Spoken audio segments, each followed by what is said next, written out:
കർഷകർക്കായി പുതിയ നെല്ലിനങ്ങൾ വികസിപ്പിച്ച് ആലപ്പുഴയിലെ മാങ്കൊമ്പ് നെല്ല് ഗവേഷണ കേന്ദ്രം. മികച്ച വിളവും ഗുണമേന്മയുമുള്ള പുണ്യ, ആദ്യ എന്നിവയാണ് നെല്ലിനങ്ങൾ.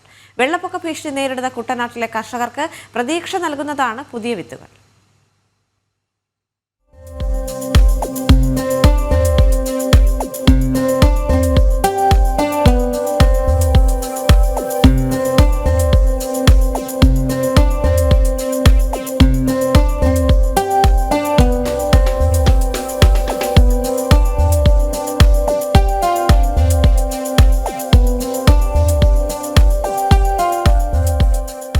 ഉപ്പുവെള്ള ഭീഷണി നേരിടുന്ന കുട്ടനാട്ടിലെ കർഷകർക്ക് ആശ്വാസമാണ് പുതിയ വിത്തിനങ്ങൾ. ആഴ്ചകളോളം വെള്ളപ്പൊക്കത്തെ നേരിടാൻ ശേഷിയുള്ളവയാണ് ആദ്യ എന്ന നെല്ല്. കേരളത്തിന്റെ പരമ്പരാഗത നെല്ലായ തവളക്കണ്ണൻ, ഉമാ നെല്ലിനങ്ങൾ സംയോജിപ്പിച്ചാണ് ആദ്യ വികസിപ്പിച്ചത്. 125 ദിവസത്തിനുള്ളിൽ വിളവെടുക്കാം. ഇപ്പോൾ കർഷകർക്ക് പൊതുവേ താല്പര്യമുള്ളത്, കുട്ടനാട് കർഷകരായാലും കേരളത്തിലുള്ള കർഷകരായാലും ശരി, താല്പര്യമെന്ന് വെച്ചാൽ ഒരു മധ്യകാല ഇനമും ഒരു ഹ്രസ്വകാല ഇനമാണ് ആവശ്യമുള്ളത്. കാര്യം വെച്ചാൽ ഇപ്പോഴത്തെ കാലാവസ്ഥ അനുസരിച്ച് വെള്ളപ്പൊക്കം വരുന്നുണ്ട്, ഉപ്പുവെള്ളം കയറി നശിച്ചു പോകുന്നുണ്ട്.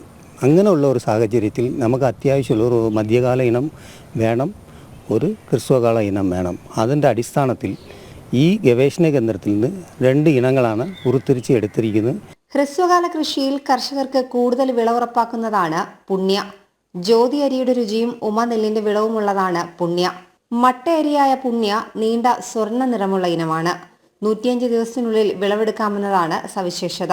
അപ്പോൾ ഈ കർഷകർക്ക്, ആദ്യത്തെ കൃഷി ചെയ്യുന്നവർക്ക് ഗുണം കിട്ടുന്ന രീതിയിൽ പ്രതിരോധി ശേഷിയുള്ളതും, പ്രധാനപ്പെട്ട രോഗകീടങ്ങളെല്ലാം പ്രതിരോധി ശേഷി ഉള്ളതും, അതേപോലെ തന്നെ വെള്ളപ്പൊക്കത്തിന് പ്രതിരോധിക്കാനുള്ള ഇനവും കൂടെയാണ് ഈ ആദ്യ എന്ന് പറയുന്നത്. ആദ്യത്തെ വെള്ളപ്പൊക്കത്തിൽ ഒന്ന് മുങ്ങിയാൽ പോലും 10-12 ദിവസം വരെ വെള്ളത്തിൽ മുങ്ങിക്കിടന്നാൽ പോലും അത് നശിച്ചു പോകത്തില്ല. അപ്പോൾ അതാണ് അതിൻ്റെ ഗുണം. വീഴ്ന്നു പോകുന്ന ഇനമല്ല, വീഴത്തില്ല, വീഴ്ച കുറവാണ്, വിളവ് കൂടുതലുള്ള ഒരു വെറൈറ്റിയാണ്. അടുത്ത നമ്മുടെ രണ്ടാമത്തെ ഇനം എന്ന് പറയുമ്പോൾ MO25 പുണ്യയാണ്.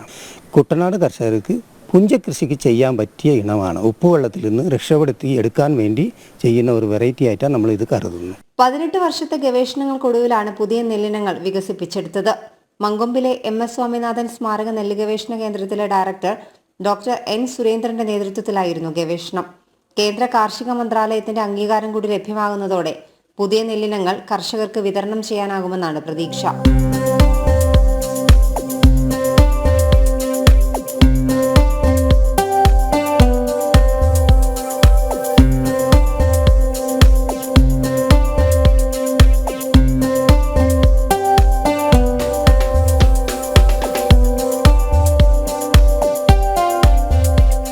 ജനം, ആലപ്പുഴ.